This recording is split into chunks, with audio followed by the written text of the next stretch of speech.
Some stories are funny, some are disturbing, and some go beyond the rabbit hole. Let's begin. Story 10. My dad watched his mother die of a ruptured gallbladder when he was 12 and still remembers vividly. My sister one day randomly gets up almost an hour after she's gone to bed and goes up to him. The conversation went like this. Sister, Daddy, your mommy died in a red sweater, jeans, sneakers, and with her hair in a ponytail, right? And her hair was blonde.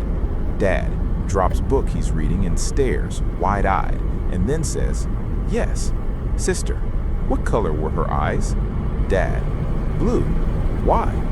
Sister, oh, she doesn't have them anymore, just empty sockets. I was curious. And she goes right back to bed. Story 11. My son, when he was about 2, he had a weird fear of being abandoned, which there never was an incident of him getting lost or any type thing. He asked my wife if we had ever forgotten him anywhere, which she replied, no. He responds, oh, that's right, it happened when you were small and I was big. Story 12. My 4-year-old last week. Don't worry, Mummy, I'll still play with you when you're dead. Story 13. I was babysitting my cousin and her bedroom door swung wider open of its own accord. I said, well, that was creepy, and slammed the door shut. She said, hey, why'd you slam the door on Grandma? Our same grandma who died 3 months before she was born. Story 14. My daughter once asked, is today the day the glass breaks? Confused, I said no. 10 minutes later, the living room window shattered from a stray cricket ball. Story 15. My son, who was around 7 at the time and my only child, would play in his room and have these vivid conversations. I just brushed it off as imaginary play, but these convos were about our family. One day, out of curiosity, I asked who he was talking to, and he told me his sister that was in heaven came to play with him and described what she looked like. I had just had a miscarriage a few months prior to this happening, and he described a baby girl that would have looked like me. Then, one day, he randomly came to me and said, Mommy, my sister isn't coming back anymore. She says I have new sister coming to play with me. Creeped me out, but I did find out a week or 2 later I was pregnant, and I ended up having a girl.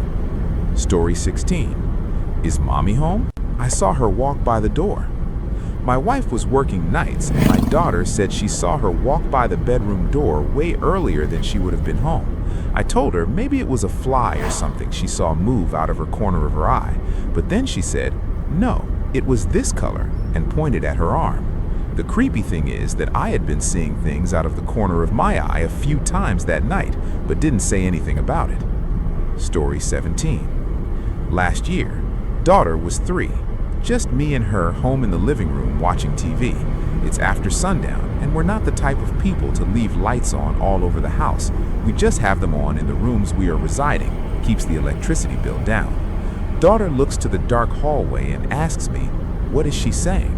I reassure her no one is saying anything over there because it's just me and her home. She keeps looking towards the dark hallway. I start to get anxious. She asked, who is that? What is she saying? Again, I look, no one is there. Tell her it's nothing. She forgets for a bit, and I think we're good. She's playing, laughing, and being silly again. Then she turns once more, looks straight into the hallway, and very seriously says, Mom, she's right there.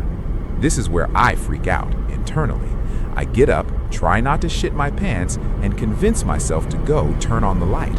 I do so, hallway is empty, thank fuck, and show her no one is there. That was the last of that, and I kept the light on until my husband got home. Story 18. My son, 2.5, had barely begun talking in sentences. As I rock him to sleep, remember when I was the dad and you were the kid? I would do this for you, remember?